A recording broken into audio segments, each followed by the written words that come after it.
Now, today is the 13th of March 2025, and Kenya's President William Ruto's administration has slightly just passed halfway mark into his 5-year term as the 5th president of Kenya. That is after his inauguration on the 13th of September 2022.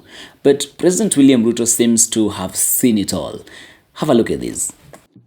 We will never go back to the handshake conundrum that compromised the oversight role of the opposition over government in the name of unity. And we are going to demonstrate that it is possible to work with the people who did not vote for you as an opposition, holding government to account, but serve all the people of Kenya without distinction of who voted for which side. That is a possibility. And that is a reality we must live with. And then have a look at this.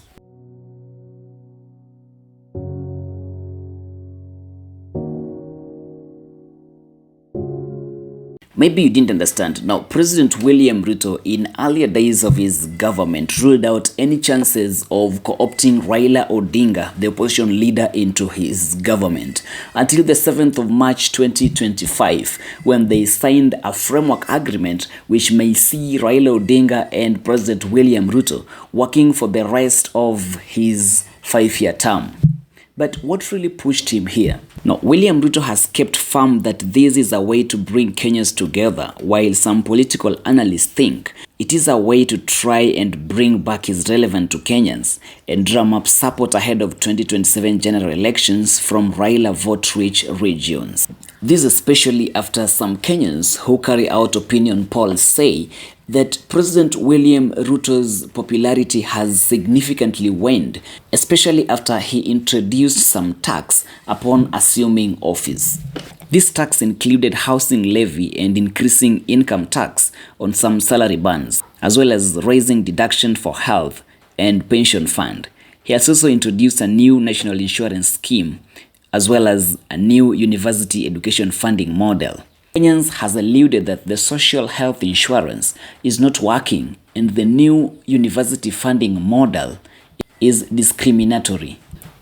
President William Ruto, former deputy Rigathi Gachagua, was impeached in October 2024 and has now begun doing massive campaigns on depopularizing President Ruto's government, including exposing some things which he says are President Ruto's corruption schemes. Rigathi Gachagua was impeached by Parliament over allegations of divisive public utterances. Internationally, the latest development was Kenya's involvement in the conflict between the Sudan Armed Forces and the paramilitary group, the Rapid Support Forces, RSF. Kenya recently hosted the RSF at the iconic Kenyatta International Convention Center, KICC, in the Kenya's capital, Nairobi. The meeting saw the signing of a charter paving the way for the establishment of a parallel government in Sudan. Another action that placed Kenya on a spotlight is the war in the DRC.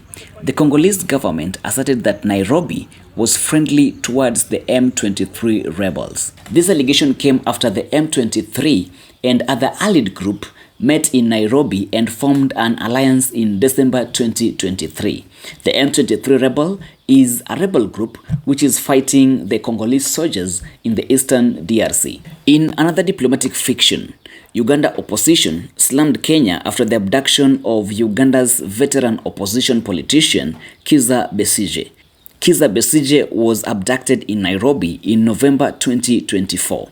Besigye was arrested, taken to Uganda and charged in a military court with an alleged illegal possession of firearms. The decision by President William Ruto to take over 600 police officers to Haiti did not also sit well with many Kenyans who say that the population of Kenya to police ratio is not even adequate for Kenya itself. Haiti is a Caribbean city 12,000 kilometers from Kenya. The mission seeks to contain gang violence which have been dominant in Haiti. The mission was approved by the UN Security Council in October 2023. Now, the biggest challenge in Ruto's presidency came in June-July 2024, when the Kenyan citizens, especially the young people, rejected in a deadly protest that year's financial bill. The protest left over 50 citizens dead, and the Kenyan parliament partially banned by the protesters.